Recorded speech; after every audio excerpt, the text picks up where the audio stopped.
खतरनाक, बहुत ही ज्यादा खतरनाक, मुजरिम भी डरते हों जिससे वो है ये जेल। दोस्तों, आप सभी का स्वागत है हमारी वीडियो में, जहां हम आपको बरसों पुराने बहुत ही ज्यादा खतरनाक माने जाने वाली जेल के बारे में बताएंगे। तो दोस्तों, आप लोगों ने काला पानी के बारे में तो सुना ही होगा, तो आज हम आपको इसी के बारे में बताएंगे कि काला पानी क्या है। उससे पहले दोस्तों, वीडियो शुरू करने से पहले अगर आप हमारे चैनल पर नए हो तो इस चैनल को सब्सक्राइब जरूर करिएगा। तो चलिए वीडियो को शुरू करते हैं। काला पानी की सजा का नाम सुनकर अच्छों की रूह कांप जाती है। अगर आप कार्यालय में काम कर रहे हो तो आपने अपने बॉस या मुखिया से अक्सर ये शब्द सुने होंगे कि अगर अच्छा काम नहीं किया तो तुम्हें काला पानी भेज दिया जाएगा। कई कर्मचारी भी ऐसे ही होंगे जो नापसंद की जगह तैनातियों को काला पानी करार देते होंगे। इससे एक बात तो स्पष्ट है कि काला पानी की सजा अर्थात मुश्किल सजा, मुश्किल स्थान। दरअसल काला पानी शब्द ही खौफ का पर्याय है। वह इसलिए क्योंकि काला पानी की सजा को बेहद खौफनाक माना जाता था। दोस्तों, क्या आप जानते हैं कि काला पानी की सजा क्यों होती थी? यह कब दी जाती थी? अगर नहीं जानते तो भी कोई चिंता की बात नहीं है। आइए हम आपको बताते हैं कि काला पानी क्या है और इसकी सजा कब कब दी जाती थी और क्यों दी जाती थी। साथ ही ये भी कि इसका हमारे देश की आजादी से क्या ताल्लुक है। इन सब प्रश्नों पर आज हम आपको इस वीडियो के माध्यम से सारी जानकारी देंगे। तो आइए जानते हैं। दोस्तों, सेल्यूलर जेल की सजा को काला पानी कहा जाता है। अब आपके दिमाग में सवाल आएगा कि कितनी, ऐसा क्यों? तो ऐसा इसलिए दोस्तों, क्योंकि ये सेल्यूलर जेल अर्थात काला पानी जेल भारत से हजारों किलोमीटर की दूरी पर आज के अंडमान निकोबार के राजधानी पोर्ट ब्लेयर में बनी थी। यहाँ चारों ओर पानी ही पानी था। यहाँ मूल रूप से भारत की आजादी की लड़ाई में हिस्सा लेने वाले स्वतंत्रता सेनानियों को सजा देकर भेजा जाता था। चारों ओर समुद्र का पानी होने की वजह से कोई भी कैदी यहाँ से भागने में कामयाब नहीं हो पाता था। यह पूरा क्षेत्र बंगाल की खाड़ी के तहत आता है। यहाँ कैदियों को सामान्य जनों से दूर रखा जाता है और कड़ी यातनाएं भी दी जाती है। माना जाता था कि जो भी कैदी यहाँ जाएगा वो यहाँ से वापस नहीं आएगा। लिहाजा इसे काला पानी की संज्ञा दी गई थी। 19वीं सदी में जब स्वतंत्रता संग्राम ने जोर पकड़ा तो इसके साथ ही कैदियों की संख्या भी यहाँ बढ़ती गई। ये भी बता दे कि इसे बनवाने का विचार अंग्रेजों को 1857 की क्रांति के बाद आया था। वह स्वतंत्रता की लड़ाई लड़ने वालों को ऐसी जगह भेजना चाहते थे कि जहाँ उनको घोर यातनाएं दी जा सके और वह वहाँ से चाहने के बावजूद भाग ना सके। वह उनका हौसला तोड़ना चाहते थे। यहाँ रहने वाले क्रांतिकारियों को, या यूं कहें लीजिए कि कैदियों को घोर यातनाएं दी जाती थी। उनको हथकड़ी और बेड़ियों में बांधकर रखा जाता था। उनसे हर रोज 30 पाउंड नारियल और सरसों का तेल पहनने का काम लिया जाता था। अगर कोई ऐसा ना करता या यह काम लिए जाने का विरोध करता था तो उसे बुरी तरह पीटा जाता था और बीड़ियों में जकड़ दिया जाता था। इस जेल को सेल्यूलर जेल इसलिए कहा जाता था क्योंकि यहाँ हर कैदी को अलग सेल में रखा जाता था। ये जेल ऑक्टोपस की तरह 7 शाखाओं में फैली थी। कैदियों को अलग अलग सेल में रखे जाने का मकसद यह था कि वहाँ भारत की आजादी को लेकर किसी भी तरह की कोई योजना ना बन सके और कोई साजिश ना रच सके। कैदियों को अकेले और अलग रखने का एक मकसद ये भी था कि कैदी अकेले रहते रहते अकेलेपन से इतने त्रस्त हो जाए कि किसी भी तरह की बगावत की बात उनके दिमाग के भीतर भी ना आए। दोस्तों, आपको बता दें कि इस जेल का निर्माण कार्य 1896 में शुरू किया गया था। यह जेल 1906 में बनकर तैयार हो गई थी, यानी इसके बनने में कुल 10 साल लगे थे। जैसा कि हम आपको पहले भी बता चुके हैं कि इस जेल का निर्माण का ख्याल अंग्रेजों के दिमाग में 1857 में ही आ चुका था, लेकिन उसे मूर्त रूप लेने यानी कि अमली जामा पहनने में करीब 40 साल का समय लग गया। काला पानी की सजा पर यानी सेल्यूलर जेल में सबसे पहले 200 विद्रोही को लाया गया था।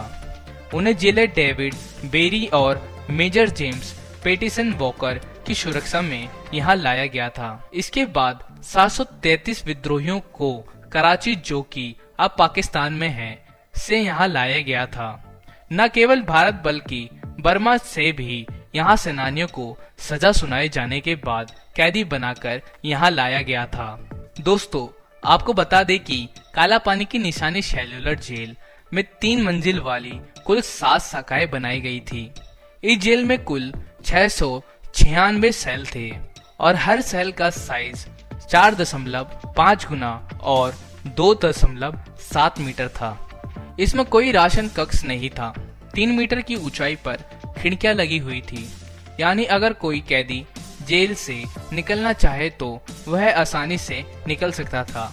लेकिन जैसा कि हम पहले बता चुके हैं कि दिक्कत ये थी कि जेल के चारों ओर पानी भरा होने की वजह से वह यहाँ से भाग नहीं सकते थे। एक मोटा मोटी अनुमान की बात करें तो उस वक्त इस जेल को बनाए जाने में करीब 5,17,000 रुपए की लागत आई थी। इसका मुख्य भवन लाल ईंटों से बनाया गया था। इसके साथ ही इस भवन में जो ईंट लगी थी वह भारत की नहीं थी, वह बर्मा से लाई गई थी। लगे हाथ आपको ये जानकारी भी दे दे कि बर्मा को ही आज म्यांमार के नाम से जाना जाता है। अब आते हैं जेल पर। इस सेल्यूलर जेल की 7 शाखाओं के बीच में एक टावर लगा था। इस टावर से ही सब कैदियों पर नजर रखी जाती थी। आपको बता दें कि उस टावर के ऊपर एक घंटा भी लगाया गया था। इसे उस वक्त बजाया जाता था कि जब किसी भी तरह के खतरे का अंदेशा जेल के प्रशासन को होता था। दोस्तों, इस सवाल का जवाब ना में है। इस जेल से कैदियों ने ना भागने की कोशिश जरूर की, लेकिन अपनी मंशा में कामयाब नहीं हो सके। आपको जानकर आश्चर्य होगा कि एक बार यहाँ से 238 कैदियों ने भागने की कोशिश की थी, लेकिन उन्हें पकड़ लिया गया। एक कैदी ने तो आत्महत्या कर ली और बाकी सब पकड़े गए। जेल अधीक्षक वॉकर ने उसी वक्त भागने के जुर्म में 87 लोगों को फांसी पर लटकाने का आदेश दे दिया था। साथियों, आपको ये भी जानकारी दे दे कि आज से करीब 90 साल पहले सन 1930 में देश की आजादी की लड़ाई लड़ रहे क्रांतिकारियों को भगत सिंह के सहयोग महावीर सिंह ने यह अत्याचार के खिलाफ भूख हड़ताल शुरू की थी। जेल प्रशासन उन पर सख्त हो गया था। जेल के कर्मचारियों ने उन्हें जर्मन दूध पिला दिया। दूध जैसे ही उनके पेट के भीतर गया, उनकी मौत हो गई। इसके बाद उनके शव पर एक पत्थर बांधकर उन्हें समुद्र में फेंक दिया गया था। अंग्रेजों के अमानवीय अत्याचार का विरोध करते हुए 1930 में ही यहाँ कैदियों ने भूख हड़ताल शुरू कर दी। तब महात्मा गांधी और रविंद्रनाथ टैगोर ने इसमें हस्तक्षेप किया। नतीजा यह हुआ कि आज से लगभग 80 साल पहले 1937 से 1938 में यहाँ से कैदियों को उनके देश भेजा जाना शुरू किया गया। दोस्तों, वह 1940 का दशक था। जापानी शासकों ने अंडमान पर 1942 में कब्जा कर लिया और अंग्रेजों को वहां से मारकर भगा दिया। उस समय हालत यह थी कि इतिहास पलट चुका था।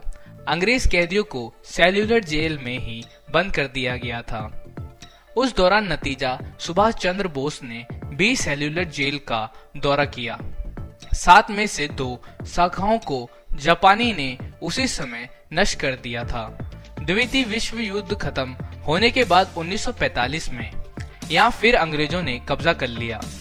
दोस्तों, आपको बता दें कि भारत यानी अपने देश को आजादी मिलने के बाद इसकी 2 और शाखाओं को ध्वस्त कर दिया गया था। शेष बची 3 शाखाओं और टावर को 1969 में राष्ट्रीय स्मारक घोषित कर दिया गया। इसके ठीक 6 साल पहले सन 1963 में यहाँ गोविंद बल्लभ पंत अस्पताल खोला गया था। वर्तमान में यहाँ 500 बिस्तर वाला अस्पताल है। 40 डॉक्टर इस वक्त यहाँ सेवा दे रहे हैं। मित्रों, आपको ये भी जानकारी दे दे कि जेल की दीवारों पर वीर शहीदों के नाम भी लिखे हैं। यहाँ एक संग्रहालय भी है जहाँ उन अस्त्रों को देखा जा सकता है कि जिन्हें अंग्रेजों की ओर से स्वतंत्रता सेनानियों पर अत्याचार किए गए थे। 10 मार्च 2006 को सेल्यूलर जेल का शताब्दी वर्ष समारोह मनाया गया था। इसमें यहाँ पर सजा काटने वाले क्रांतिकारियों को श्रद्धांजलि दी गई थी। जी हाँ दोस्तों, अब कोई भी इस वक्त इस सेल्यूलर जेल को देख सकता है। अब ये सबके लिए खुला यानी ओपन टू ऑल है। आइए अब आपको इसकी टाइमिंग की जानकारी दे दें, यानी कि आप कब इस सेल्यूलर जेल और संग्रहालय का मुआयना कर सकते हैं। दोस्तों, यह सुबह 9 बजे से दोपहर 12:30 बजे तक खुला रहता है। साथ ही 1:15 बजे से 4:45 बजे तक यहाँ का भ्रमण किया जा सकता है। यह राष्ट्रीय छुट्टी अवकाश को छोड़कर अन्य सभी दिनों खुला रहता है। जी हाँ दोस्तों, इस सवाल का जवाब हाँ में है। यहाँ घूमने के लिए प्रवेश शुल्क देना पड़ता है, जो कि केवल 30 रुपए है। अगर आप कैमरा ले जाकर फोटोग्राफी करना चाहते हैं तो कैमरे के साथ आपको 200 रुपए में प्रवेश मिल जाएगा। वीडियो कैमरा ले जाने के लिए आपको 1000 रुपए चुकाने होते हैं। वहीं अगर आप यहाँ फिल्म की शूटिंग करना चाहते हैं तो फिर फिल्म की शूटिंग के लिए 10,000 रुपए हर रोज चार्ज किया जाता है, लेकिन इसके लिए पूर्व इजाजत ली जानी जरूरी होती है। दोस्तों, ऐसे नामों की लंबी लिस्ट है जिन्हें देश की आजादी की लड़ाई में हिस्सा लेने के लिए काला पानी की सजा सुनाई गई थी और इन्हें सेल्यूलर जेल भेजा गया। इनमें कई अन्य कैदी भी शामिल थे। प्रमुख नामों में शुमार था बटुकेश्वर दत्त, विनायक दामोदर सावरकर, बाबूराव सावरकर, मौलाना अहमद उल्ला और आदि नाम भी थे। दोस्तों, काला पानी की जेल, जिसे सेल्यूलर के नाम से भी जाना जाता है, जो आज भारत के राज्य अंडमान निकोबार की राजधानी पोर्ट ब्लेयर में बनी हुई है। काला पानी की सजा ना से जिले के कलेक्टर की हत्या में 8 अप्रैल 1911 में वीर सावरकर को सेल्यूलर जेल भेज दिया था। वीर सावरकर को इस जेल की तीसरी मंजिल की एक छोटी सी टोकरी में कैद रखा था। वीर सावरकर 8 अप्रैल 1911 में 21 मई 1921 तक सेल्यूलर जेल की जेल में रहे थे। जी हाँ, काला पानी की जेल अभी अंडमान निकोबार की राजधानी पोर्ट ब्लेयर में मौजूद है। तो दोस्तों, ये थी काला पानी की सजा और आपको पता चल गया होगा कि काला पानी क्या है। तो आज की जानकारी में बस यहीं तक। अगर आपको ये वीडियो की जानकारी पसंद आई हो तो इस वीडियो को लाइक सब्सक्राइब जरूर करिएगा। तो मिलते हैं आपको ऐसी ही जानकारी के साथ ऐसी ही वीडियो में।